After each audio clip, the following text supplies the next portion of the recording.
হ্যাঁ দেখো P Q R S এটা একটি মাঠ, বর্গাকার মাঠ, এক একটি বাহুর দৈর্ঘ্য হচ্ছে 16 metre. Okay, R A B C D এটি মাঠের বাইরের দিকে আরও কিছুটা জায়গা নিয়েছে, এটা হচ্ছে রাস্তা।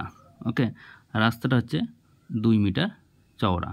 তো আমাকে বের করতে হবে রাস্তাটার ক্ষেত্রফল কত, অর্থাৎ এই যে রেখাঙ্কিত আমি দাগ টানলাম এই রাস্তাটার ক্ষেত্রফল কত আমাকে বের করতে হবে। তো চলো, তো প্রথমে কী করবো, যে পি কিউ আর এস যে মাঠটা রয়েছে তার ক্ষেত্রফল বের করব। ওকে, তাহলে পি কিউ আর এস বর্গাকার মাঠের ক্ষেত্রফল। ওকে, তাহলে বর্গাকার মাঠের ক্ষেত্রফল হচ্ছে যে সাইডকে সাইড দিয়ে গুণ করতে হবে, অর্থাৎ 16কে 16 দিয়ে গুণ। ওকে, তো 16কে 16 দিয়ে গুণ করলে কত হবে, 256 মিটার স্কোয়ার। ওকে, এবার আমি বের করব যে এ বি সি ডি যে মাঠের যে বাইরে যে জায়গাটা রয়েছে, অর্থাৎ রাস্তা সহ মাঠটার এক একটি বাহুর দৈর্ঘ্য আমাকে বের করতে হবে, অর্থাৎ এ ডি আমাকে বাহুর মানটা আমাকে জানতে হবে। তো এইটুকু দেখো 16, তাহলে আমি এইটুকু কত পাবো, 16 পাবো।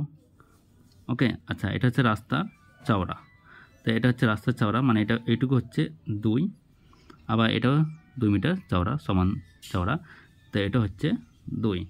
তাহলে এডি যে বাহুটা রয়েছে তার সাইড কত হবে না, তো 2 যুক্ত 16 যুক্ত 2। তাহলে কী লিখব, যে রাস্তা সহ, ওকে, রাস্তা সহ মাঠের বাহুর দৈর্ঘ্য। তাহলে রাস্তা সহ মাঠের দৈর্ঘ্য কত হবে না, 16, দুই সাইডে 2 করে বৃদ্ধি পাচ্ছে, 16 দিয়ে 18 আর 20। তাহলে আমি কী কত পেলাম, এইটুকু এডি যে পেলাম, এডি দৈর্ঘ্য আমি কত পেলাম, 20 মিটার। ওকে, এবার রাস্তা সহ মাঠটার আমি কী বের করব, রাস্তা সহ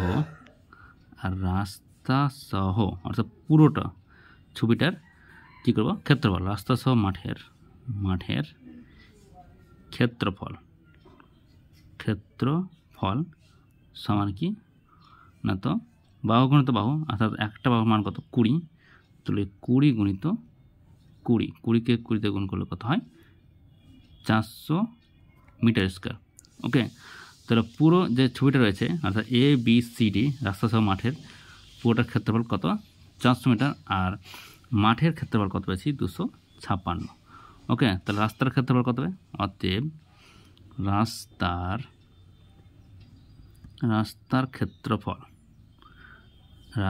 ক্ষেত্রফল কি, পুরোটার থেকে মাঠের ক্ষেত্রফলটা আমি কী করবো, বিয়োগ করবো। তাহলে পুরোটার ক্ষেত্রফল কত, 400, তাহলে 400 মাইনাস, আর মাঠের ক্ষেত্রফল কত, 256, তাহলে 256।